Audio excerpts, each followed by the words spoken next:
नमस्कार बंधुओं, मैं अपने चैनल पर आप सभी श्रोताओं का हार्दिक अभिनंदन करता हूँ। आज मैं आप सबों के बीच अपनी ओर से लाया हूँ देश के प्रधानमंत्री और इन प्रधानमंत्रियों में कितने कितने पॉपुलर थे, उनकी लोकप्रियता कितनी थी, यह एक अहम विषय है।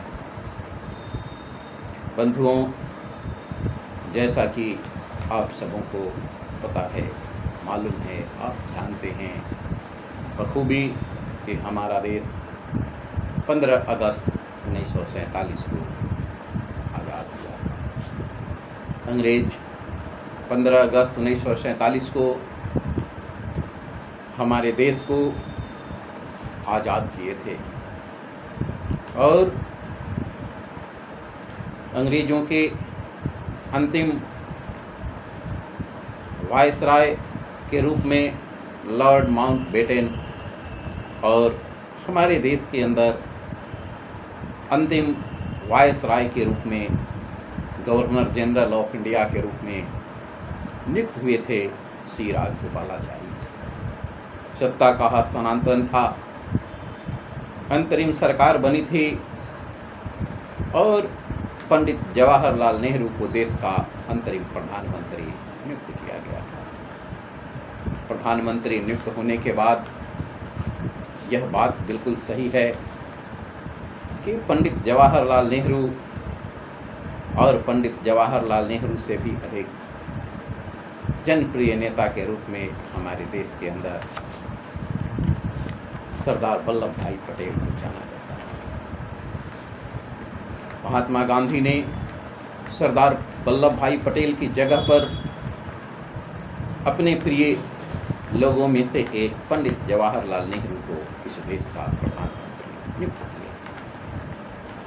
और गृह मंत्री के रूप में सरदार वल्लभ भाई पटेल को कार्य करना पड़ा। सरदार वल्लभ भाई पटेल ने गृह मंत्री के रूप में बहुत ही अच्छा कार्य किया। प्रधानमंत्री के रूप में पंडित जवाहरलाल नेहरू का जो कार्यकाल था, वह लोग जब तुलना करते हैं गृह मंत्री से तो निश्चित रूप में गृह मंत्री के कार्य को लोग बेटर मानता है। इस प्रकार की आलोचना सहनी पड़ी थी। दूसरी बार जब प्रधानमंत्री के रूप में चुनाव 1952 ईस्वी में संपन्न हुआ तो उस चुनाव में पंडित जवाहरलाल नेहरू को जीत मिली और वे निर्वाचित प्रधानमंत्री के रूप में पुनः चुने गए और निर्वाचित प्रधानमंत्री के रूप में उन्होंने 12 वर्ष तक काम किया। उसके पश्चात उनके निधन के बाद लाल बहादुर शास्त्री, जिनको 27 मई 1964 ईस्वी को प्रधानमंत्री बनने का अवसर मिला। लाल बहादुर शास्त्री के बारे में ऐसा माना जाता था कि लाल बहादुर शास्त्री की एक विद्वान व्यक्ति थे, प्रखर नेता थे। अमेरिका यात्रा का भी उन्होंने उनके जीवन में एक बहुत बड़ा मोड़ आया और अमेरिका यात्रा ने भारत के किसानों को आत्मनिर्भर बनाने के मार्ग को प्रशस्त किया था। उन्होंने ही जय जवान और जय किसान का नारा दे करके भारत के किसानों को आत्मनिर्भर बनाने में बहुत बड़ी भूमिका निभाई थी। उसके बाद श्रीमती गांधी की बारी आती है और श्रीमती गांधी 59 बरस की अवस्था में देश के प्रधानमंत्री बनी और इंदिरा गांधी 15 बरस तक देश का प्रधानमंत्री रही। उसके बाद मोरारजी देसाई की बारी आती है, जो 81 बरस की अवस्था में 14 मार्च 1997 को इस देश के प्रधानमंत्री बने, मोरारजी देसाई। उसके बाद चौधरी चरण सिंह 77 बरस की अवस्था में 28 जुलाई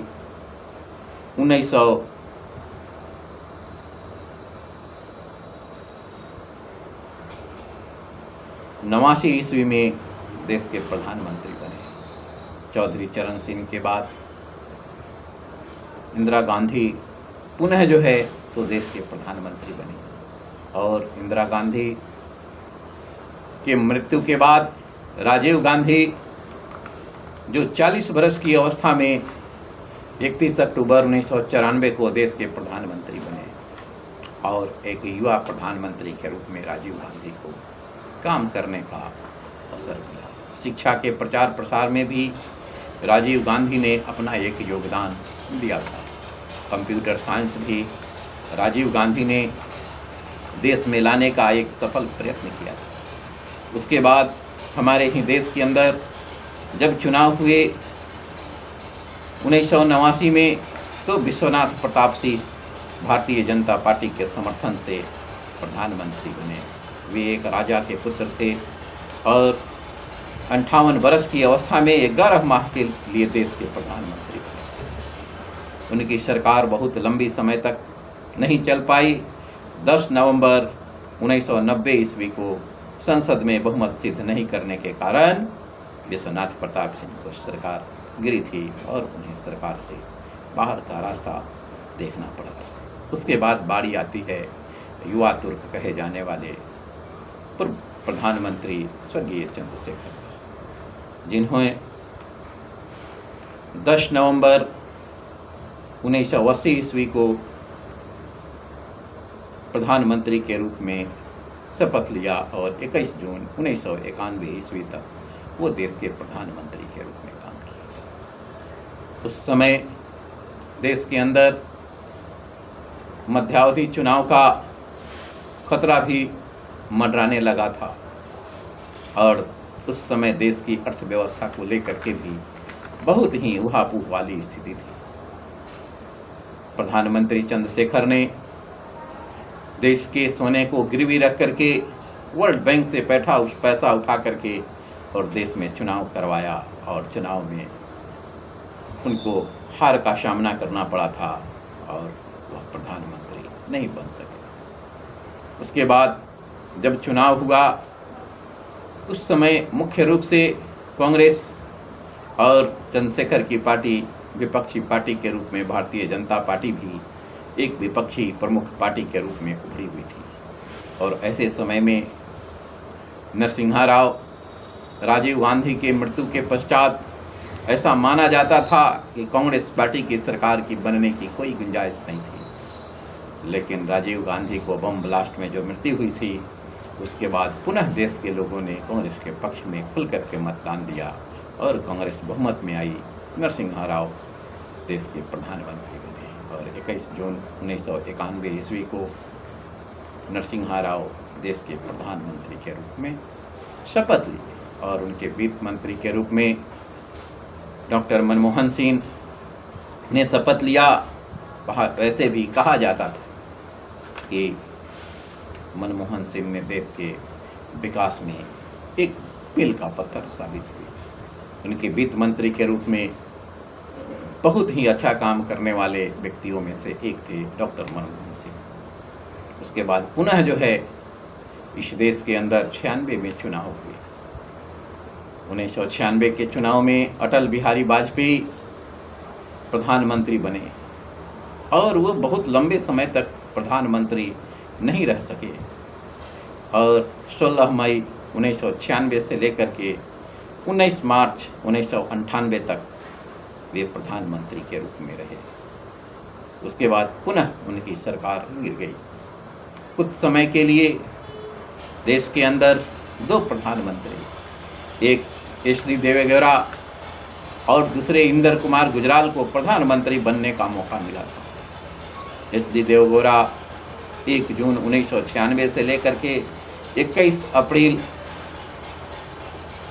1997 तक देश के प्रधानमंत्री के रूप में काम किए थे। उनकी प्रधानमंत्री बनने के बाद पश्चात पुनः सरकार में लोगों के बीच, सभी पार्टियों के बीच में तालमेल ठीक तरीके से नहीं बन सके, तो उसके बाद पुनः इंदर कुमार गुजराल के नेतृत्व में 21 अप्रैल 1997 ईस्वी को सरकार बनी। इंदर कुमार गुजराल प्रधानमंत्री के रूप में और वे 11 माह तक देश के प्रधानमंत्री रहे। उसके बाद हमारे देश के अंदर पुनः चुनाव हुआ।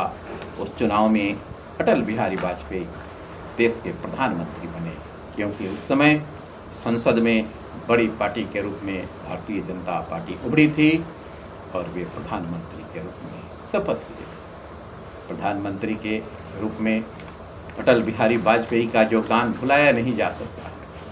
भारत में आज जो उदारवाद, चाहे जो भी लिबरल प्रवृत्ति रख करके सरकार चलाने का जिस प्रकार का उन्होंने अपना कार्य किया, वह भुलाया नहीं जा सकता। भारत में विकास का, आधुनिक विकसित भारत का जो सपना उन्होंने देखा था, उसको पूरा करने के लिए भी हर संभव प्रयास किए। लेकिन जब 2004 के चुनाव में भारतीय जनता पार्टी को बहुमत नहीं मिली, बहुमत से 60 सीट पीछे रह जाने के कारण, और 2004 के चुनाव में कांग्रेस पार्टी को बहुमत मिली और मनमोहन सिंह के रूप में एक नया प्रधानमंत्री को काम करने का मौका मिला। 2004 के चुनाव में देश के तब बड़े नेताओं में से शुमार सोनिया गांधी, जिनको प्रधानमंत्री बनाया जाना था, पर अन्य दलों के नेताओं को प्रधानमंत्री के रूप में सोनिया गांधी का बनना स्वीकार नहीं किया। बहुत से ऐसे महिला नेत्रियों ने यह कहा कि यदि सोनिया गांधी विदेशी मुल्क की महिला है, उसको देश का प्रधानमंत्री कतई नहीं बनना चाहिए। और इसी के आधार पर सोनिया गांधी प्रधानमंत्री के रूप में शपथ नहीं ली और अपने स्थान पर मनमोहन सिंह को शपथ कराया और उनका बागडोर अपने हाथ में रख करके और 10 वर्ष तक मनमोहन सिंह काम करते रहे। 9 के चुनाव में भी मनमोहन सिंह को बहुमत आया और उस बहुमत में भी मनमोहन सिंह ही प्रधानमंत्री बने। उसके बाद बारी आई 2014 के चुनाव में देश के प्रधानमंत्री के रूप में नरेंद्र मोदी ने शपथ लिया और वह 26 मई 2014 को देश के प्रधानमंत्री के रूप में शपथ लेकर के और अभी तक देश की सेवा में प्रधानमंत्री के रूप में अभी तक मनमोहन सिंह के ही जैसे पूर्ण बहुमत की सरकार भाजपा की बनी और नरेंद्र मोदी प्रधानमंत्री के रूप में एक अपना कार्यकाल का शुरुआत की। 2014 से लेकर के फिर 2019 तक, 19 में भी उनको बहुमत मिली। 19 से लेकर के और 24 तक का जो सत्र था, उसमें भी नरेंद्र मोदी को बहुमत मिला, फिर प्रधानमंत्री बने और फिर 24 के चुनाव में भी देश के प्रधानमंत्री के रूप में देश की जनता ने नरेंद्र मोदी को बहुमत दिया और नरेंद्र मोदी प्रधानमंत्री के रूप में आज सेवा दे रहे हैं। जहाँ तक प्रधानमंत्री के रूप में नरेंद्र मोदी का कार्यकाल है, वह बिल्कुल विकासात्मक रूप से उनका कार्यकाल चल रहा है और यह कार्यक्रम उनका जो प्रधानमंत्री के रूप में वह अच्छा कार्यकाल चल रहा है और वह विकास को प्राथमिकता देते हुए अपनी शासन व्यवस्था को जनता के समर्पित करते हुए उनका भी कहना है कि हमारी जो भी काम हो रही है जनता की भलाई के लिए है, गरीबों को समर्पित है सरकार है और गरीबों के लिए हम काम कर रहे हैं। इन्हीं शब्दों के साथ मैं अपनी बातों को समाप्त करता हूँ।